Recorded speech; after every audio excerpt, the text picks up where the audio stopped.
Hello, welcome back to Teeuplo TV. We're next part of our winter series. We've took a trip out to just north of Leeds, and we're in Golf Club, Alwoodley Golf Club, which is a regional open qualifying venue. Plenty of history at this place. I've read some fantastic reviews on the Teeuplo website and can't wait to get out there.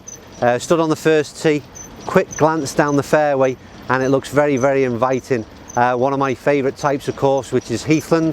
The heather is not in full bloom at this time of year, which is middle of November, but still looks really attractive all the same. Can't wait to get out there. Let's see how it fares in our winter series and see if it's fit for you to come and have a game during these winter months. Let's go and play some golf. Right, okay, we made our way to the fifth tee at Alwoodley. A little bit of rain started. Certainly very mild compared to where we were yesterday at Ganton, where we were absolutely frozen by this stage. A few extra layers on, and seems to be okay so far, so fingers crossed. Anyway, back to the golf. Fifth hole, it's 370 yards, it's a par 4.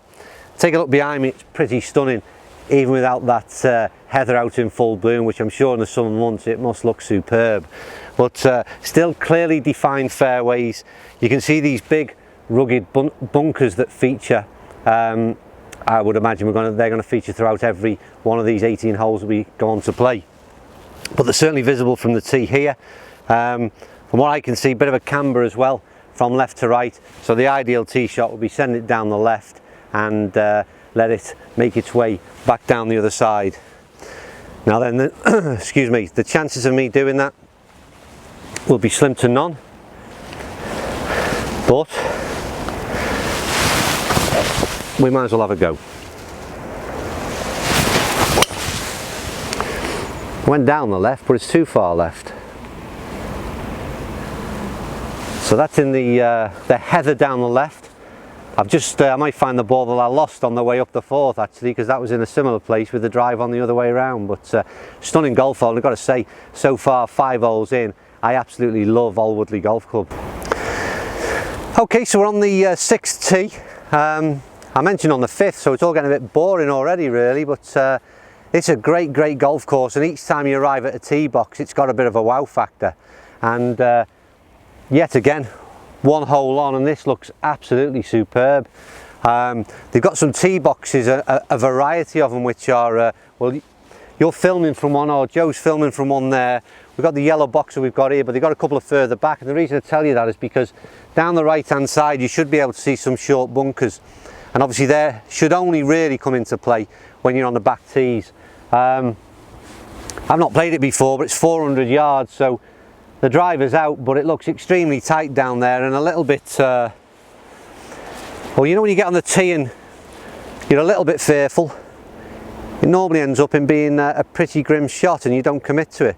But those two bunkers become in the distance there, you're on right and left of the fairway. They are so narrow, the gap in between.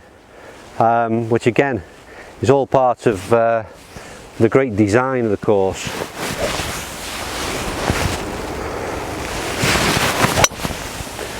That cuts a little bit. At the moment it's on line for the left hand bunker and it's stayed there. I think it's in the left hand bunker. Reasonable tee shot, but with the great placement of the bunkers being in the right places, with again going back to that good course design. This is a Mackenzie design course. Then they've caught me out, and I would imagine from what we've seen so far there'll be plenty of high lips and you won't be going too far forward getting out of those. Okay, so we're going to make our way back to the clubhouse. As I understand, you play the front or first 10 holes away from the clubhouse, and now we're going to make our way straight back into what, as I understand as well, is the prevailing wind. So got plenty of fun all the way home. It's a lovely little par 3 to start that stretch back. This is the 11th. It says 150. Wind looks to be coming right to left. So let's see how we can see if we can add to the tally of birdies that we've got so far today, which is none.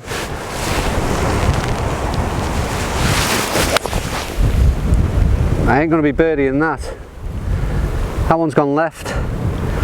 It's probably the right club, but left and in one of those bunkers that we've seen plenty of times already so far. Okay, 13th tee box. Unfortunately that rain has started to come down, it's quite heavy. So we'll make our way back to 18 and hopefully it'll not come down any heavier than it is right now. Anyway, quick look behind me, and another hole. It's a proper indicator of what Alwoodley Golf Club is all about.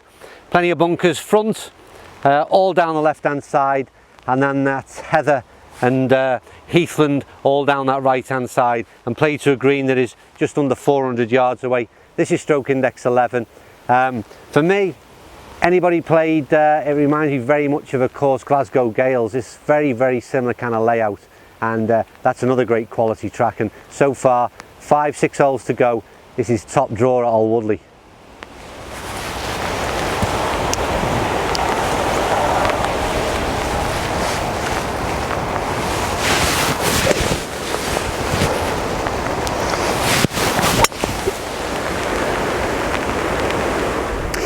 Right, made our way to the 18th tee, just about in one piece, not exactly dry.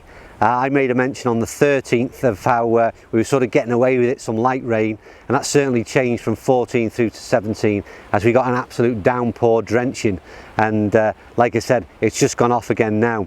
So stood on the 18th, another classic heathland golf hole at Alwoodley. This place is absolutely top draw, there's no question about that. In terms of the winter series, we've had an absolute downpour and there's a little bit of surface water, but I'm told it drains very well indeed, so that'll soon disappear, and it is perfect for winter golf. Now then, the only consideration, £60 for a winter green fee. That's still a fairly substantial sum. It's £90 in the height of summer. For me personally, I think I'd probably prefer to pay the £90 and play the course in all its glory, when all the heather is in full bloom and you've got the greens in tip-top condition. But that's a decision you can make yourselves, as whether you want to risk spending £60 and getting yourself round in reasonable weather conditions during the winter months. But certainly it would get a thumbs up from Teeuplo.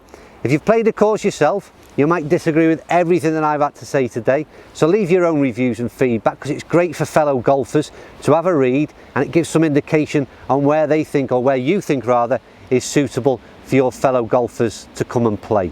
So join in yourselves. I'm going to try and make a par down 18 and finish off with a smile on my face, and then it's time to get dry, get warm, and get ourselves back ready for our next trip, which is back up to North Wales, and we'll see you at Nevin Golf Club.